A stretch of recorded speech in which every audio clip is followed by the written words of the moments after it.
అయ్యా, దేవుడిచ్చిన ప్రసాదం అనుకుని నలుగురిని కన్నాను, ముగ్గురికి పెళ్లి చేయగలిగానయ్యా. ఈ ఊరు ఏమిచ్చినా మీరు తీసుకుంటారు కదయ్యా, ఇది మిగిలిపోయింది, తమరే ఏదో ఒకటి చెయ్యండి అయ్యా.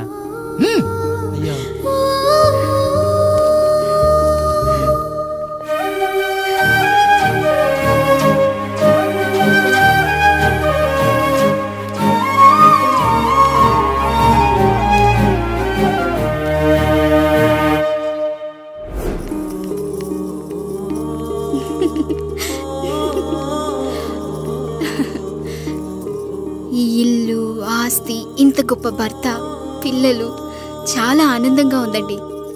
కానీ నాకు ఒకటే లోటు, మన తర్వాత మన పిల్లల్ని చూసుకోవడానికి వీళ్ళకొక అన్నయ్య కావాలండి.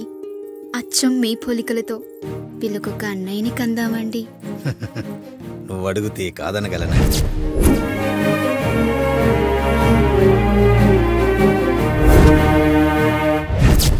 నానా, రాయుడెక్కడా? ఇప్పుడే వస్తున్నాను నాన్న.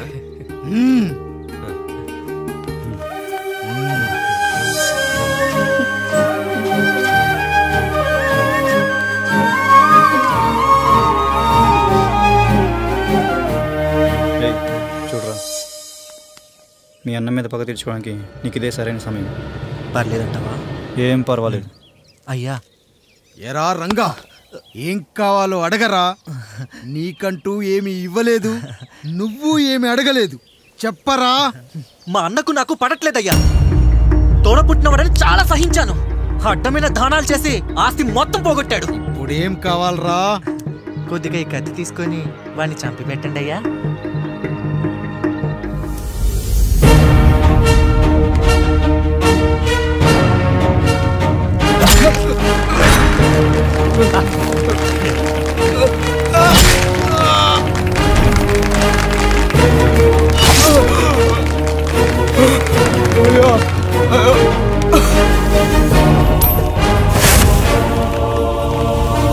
నాయుడు, అన్యాయంగా మా నాన్నని చంపేశావు. గుర్తుంచుకో, ఈ నాయుడి కొడుకు నీ కుటుంబం పాలిట సైనికుడిగా మారబోతున్నాడు. నిన్ను, నీ కొడుకుని, ఆడికి పుట్టబోయే కొడుకుని, అందరినీ లేపేస్తా.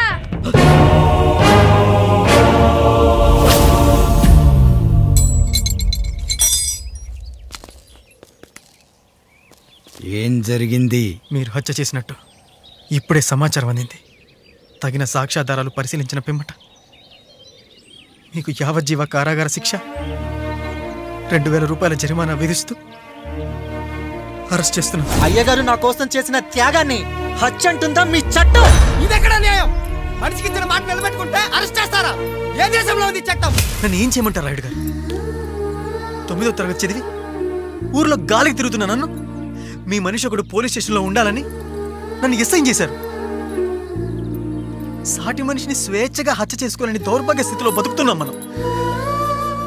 మీరు చేసిన ఈ గొప్ప పనిని అర్థం చేసుకునే సంస్కారం, విజ్ఞత, విజ్ఞానం మాకు లేవు సార్, మాకు లేవు.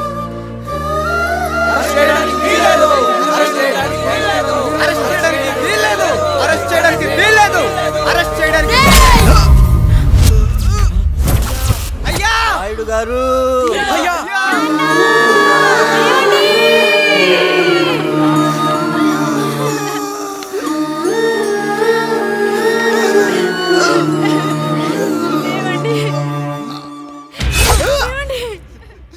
నొప్పిగా ఉందిరా.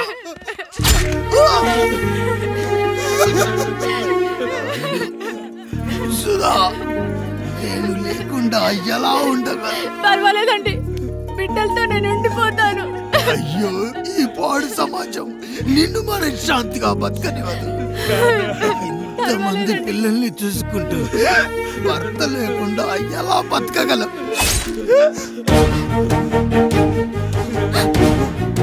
వద్దండి.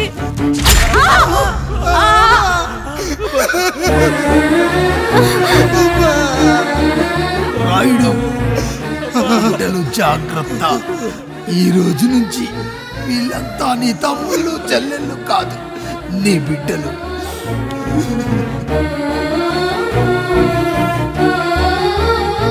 ఎక్కడికి వెళ్ళనురా. నీ కష్టం వస్తే ఒక్క ఒక్కసారి నాన్న అని పిలవరా, ఆ సమాధిలోంచి అయినా లేచొస్తా.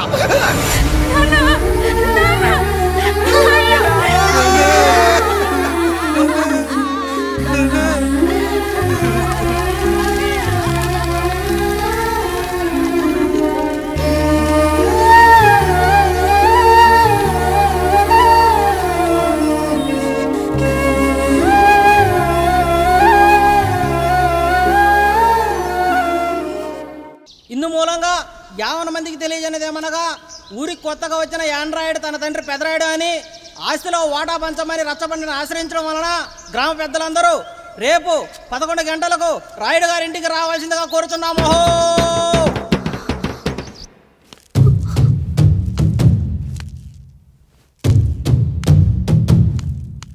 ఎందుకొచ్చారు? తన తాత పాపారాయుడు గారు ఆస్తి తనకు కూడా కావాలంటూ పంచాయతీలో ఫిర్యాదు చేశాడయ్యా.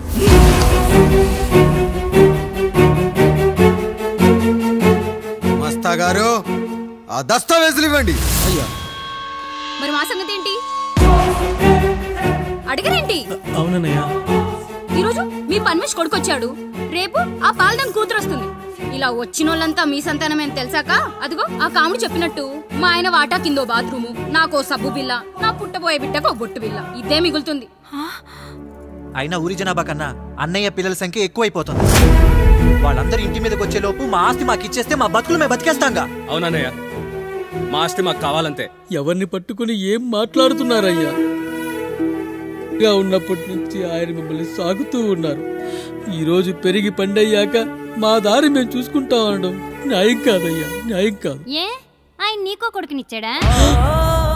వాడి పేరేంటి? ఐఫోనా? ఎరా ఆస్తి కావాలా? 4 బ్రష్లతో తోముకుంటే ఎక్కడ విడిపోతామో అని నా బ్రష్ టూత్ పేస్ట్ నీకు త్యాగం చేసినప్పుడు అప్పుడు అడగాల్సిందిరా అన్నయ్య ఆస్తి కావాలి అని. ఎరా నేను వాడిపారేసిన లంగోటాలు మార్చి మార్చి చొక్కాలు చేతిగుడ్డలుగా వాడారే, అప్పుడు అడగాల్సిందిరా అన్నయ్య ఆస్తి పంచు అని. నువ్వు 6 నెలల పసిగందుగా ఉన్నప్పుడు పాల కోసం ఏడుస్తుంటే నిన్ను తీసుకెళ్లి పసుల దొడ్లో కట్టేశానే, అప్పుడు అడగాల్సిందిరా అన్నయ్య నాకు ఆస్తి కావాలి. మా తండ్రి గారు పాపారాయుడు పోలికలు నాకు, నా పోలికలు ఆండ్రాయిడ్కి. అసలు మా కుటుంబంలో ఏ పోలికలు లేని మీకు ఎందుకు ఇవ్వాలరా ఆస్తి? ఆస్తి లేదు, గీస్తి లేదు. Get out, get out, get out, get out, get out, get out అని నేను అనొచ్చు, కానీ అనగలనట్రా? అనలేను. ఎందుకంటే మీరంతా నా తమ్ముళ్ళు, నా చెల్లెళ్ళు. రక్తం తాగిన దోమ కూడా వెళ్ళేటప్పుడు కృతజ్ఞతగా ఏ మలేరియానో టైఫాయిడో వదిలి వెళ్తుంది. కానీ రక్తం పంచుకొని పుట్టిన మీరు ఈ అన్నయ్య కోసం ఆస్తి కూడా వదల్లేకపోతున్నారు కదరా. గుమస్తా గారు, నా యావదాస్తి నా తమ్ముళ్లకు చెల్లెళ్లకు వాళ్ళ పేర్ల మీద రాయండి. నాకు చిల్లి గవ్వ కూడా అక్కర్లేదు. ఇక ఈ ఇంటికి నాకు ఎటువంటి సంబంధం లేదు. లక్ష్మి, సావిత్రి, మీ చీరలు విప్పేయండి.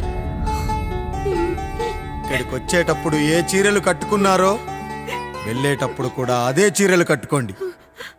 వెళ్ళిపోదాం. దస్తావేజులు తీసుకురండి.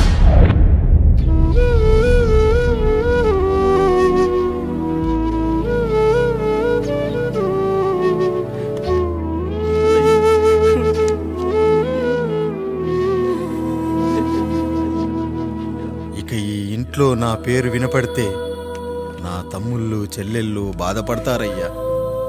ఈ ఇంట్లోనే కాదు, ఈ దస్తావేజులో కూడా నా పేరు ఉండకూడదు. నేను ఇక్కడ సంతకం పెట్టి వీళ్ళ మనసు నొప్పించలేను. అయ్యా, మొత్తం వదిలేసి మీరెలా బతుకుతారయ్యా? ఎండకు నీడలా, వర్షానికి గొడుగులా నన్ను ఇన్నాళ్ళు కాపాడింది. కష్టాల్లో సుఖాల్లో నాకు తోడుగా నిలిచింది. నా నిజమైన ఆస్తిని, కుటుంబ గౌరవాన్ని కాపాడింది. ఇదేరా నా ఆస్తి, అంతస్తు. ఇదే మా నాన్నగారిచ్చిన లంగోట. బంగారం లాంటి తమ్ముళ్ళే లేనప్పుడు నాకు మాత్రం ఈ బట్టలెందుకురా? వెతికిన దొరకదే రూపం, అరి పిలిచిన పలకదే ప్రాణం. వెతికా నువ్వు నడిచిన దారుల్లో, బ్రతికే నువ్వు విడిచిన శ్వాసల్లో. హో నీడనడిగా గాలినడిగా ఎక్కడని నా ప్రాణం, ఏరునడిగా ఊరునడిగా ఎందుకని మౌనం. బాధనను విడువనని తడిమినది వెంటపడి.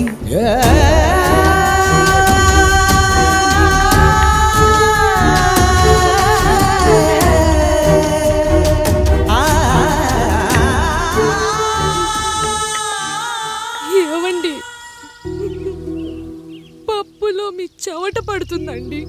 ఇడ్లీలో 2 చెంచాల ఉప్పు తగ్గించు లక్ష్మి. ఎలాగో మనం పేదోళ్ళమే కదా, కనీసం ఉప్పు ఖర్చు అయినా తగ్గుతుందనుకో.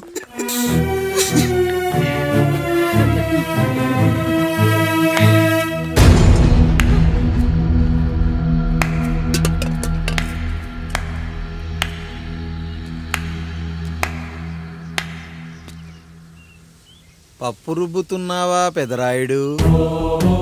ఎవడికైనా చేసిన పాపం పండుతుంది అంటారు, నీకు మాత్రం అదిగో అలా పిండయింది. అరే రే రే రే రే, చేతి నిండా భార్యలు, ఇంటి నిండా బంధువులు, బీరువా నిండా డబ్బులు, ఊరి నిండా జనాలు. ఏరి ఎక్కడ? ఇంటర్వెల్ ముందు ఇంటర్ చదివే కుర్రాడు ఏదో ఆవేశంగా డైలాగులు చెప్పాడు, సెకండ్ హాఫ్ కు మర్చిపోతాడు అనుకున్నావు కదూ? మర్చిపోవడానికి నువ్వు నాకు ఇచ్చింది అప్పు కాదు, ద్రోహం. అమ్మ వచ్చిన ప్రతిసారి అడిగేవాన్ని, అమ్మా నాన్నెక్కడా అని. నీ గురించి తెలిసాక నీ ముందుకొచ్చా, నీ బ్రతుకుని ఇక్కడి దాకా తీసుకొచ్చా. పిక్చర్ అభి బాకీ హే మేరా పితాజీ. నిన్నిలాగే వదిలేస్తే ఈ ఆండ్రాయిడ్ తో వదలవు. సామ్సంగ్లు, హెచ్టీసీలు, లెనోవాలు అంటూ కనిపారేస్తూ మా అమ్మ లాంటి కోసం తిరుగుతూనే ఉంటావు.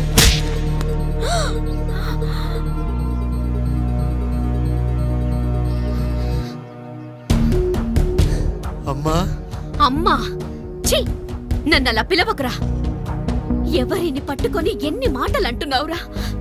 రాయికి వరమిచ్చిన రాముడు దేవుడైతే, ద్రౌపదికి చీరిచిన కృష్ణుడు దేవుడైతే, నాకు బిడ్డనిచ్చిన ఆయన కూడా దేవుడేరా. ఏంటి, ఇలానే వదిలేస్తే బిడ్డల్ని కంటూ వెళ్తాడా? అసలు ఆయన కంటూ సొంతంగా ఒక్క బిడ్డ కూడా లేడు.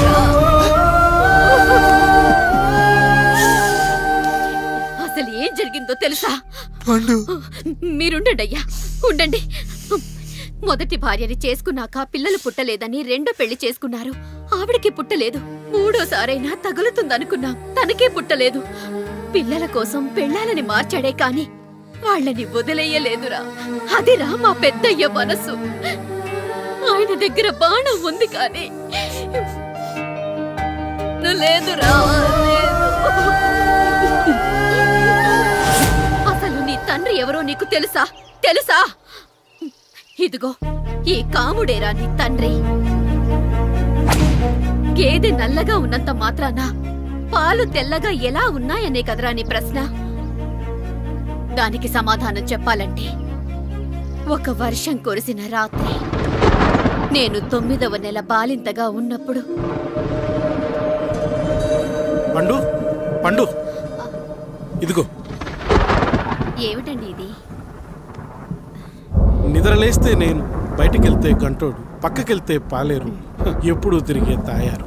రోజు మమ్మల్ని చూసి చూసి బిడ్డ కూడా జిడ్డు మొహం వేసుకుని పుడతాడేమో అని భయంగా ఉంది. కడుపులో ఉన్నప్పుడు మనం ఎవరి మొహాలైతే చూస్తామో అచ్చం వారి పోలికలతోనే పుడతారంటారు. పొరపాటున నా పోలికలతో పుడితే? అదేంటి కాముడు, నీకేం తక్కువ? జుట్టు ఉండాల్సిన చోట లేకుండా అవసరం లేని చోట విపరీతంగా పెరిగిపోతుంది. మనకు పుట్టబోయే బిడ్డ గొప్ప అందగాడై ఉండాలి. ఇదిగో రోజు ఈ దేవుడి ఫోటోలు చూడు, వాళ్ళలాగే అందంగా పుడతాడు. కడుపుతో ఉన్నప్పుడు ఎవరి ఫోటో చూస్తే ఆ పోలికలతో బిడ్డ పుడతాడా? కనిపించని దేవుడి పోలికలు నా బిడ్డకెందుకు? ఈ ఊరికి దేవుడు రాయుడు. నా బిడ్డ ఆయనలాగే పుట్టాలి, ఆయనలాగే పుట్టాలి.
ఏంటి పండు ఇలా వచ్చావు? అయ్యా, తప్పు జరిగిపోయింది పెద్దయ్యా. ఏం జరిగింది? అసలే నువ్వు ఒట్టి మనిషి కూడా కాదు. ఒక్కసారి ఇటు చూడండి అయ్యా.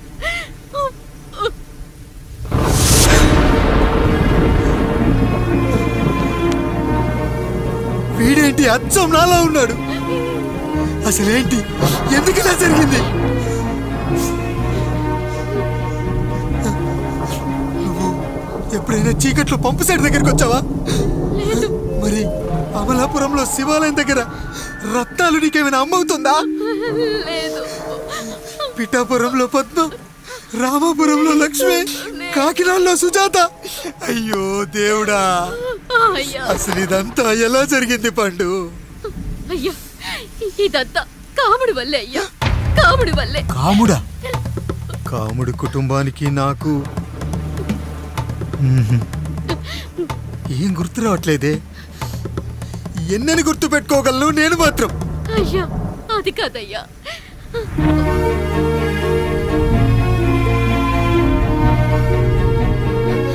అలా రోజు మీ ఫోటో చూసి చూసి అచ్చం మీలాగే పుట్టాడు. అయ్యో, నా పోలికతో బిడ్డ కావాలనుకోవడం ఏంటి పండు? నువ్విలా చేయడం ఏంటి పండు? పోలికల కోసం ఫోటోలు ఎందుకు చూసావు పండు? అందుకే కదయ్యా ముందు ఆ డైలాగ్ చెప్పాను, తప్పు జరిగిందని. ఇప్పుడు ఏం చెయ్యాలయ్యా? స్వచ్ఛమైన మన ప్రేమను ఈ పాడులోకం అర్థం చేసుకోదు. కనీసం మీ ఇద్దరి జీవితం బాగున్నా ఆనందపడేవాని. వీణ్ణి ఇక్కడ ఉంచొద్దు పండు, బయటికి పంపించు. బయటికి పంపించి బాగా చదివించు, గొప్పవాణ్ణి చెయ్యి. వీడికి అయ్యే ఖర్చంతా నేనే భరిస్తా. అవసరమైతే ఆ డబ్బు కాముడి జీతంలో కట్ చేద్దాం. అయ్యా, వెళ్లే ముందు వీడికొక పేరు పెట్టండి అయ్యా. వీడు ఇంకో రాయుడు, అంటే ఇంగ్లీష్లో అండ్ రాయుడు, అండ్ రాయుడు.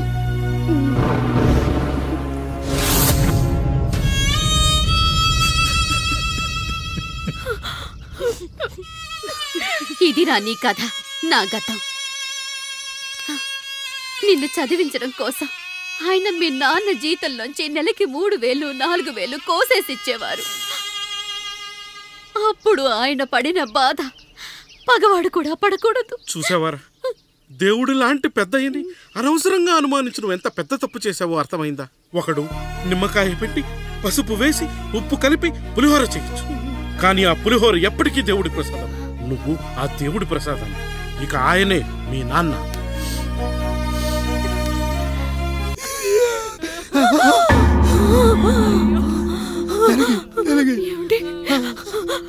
నేను వెళ్ళిపోతున్నాను. నా కోసం చివరిగా ఒక పాట పాడండి.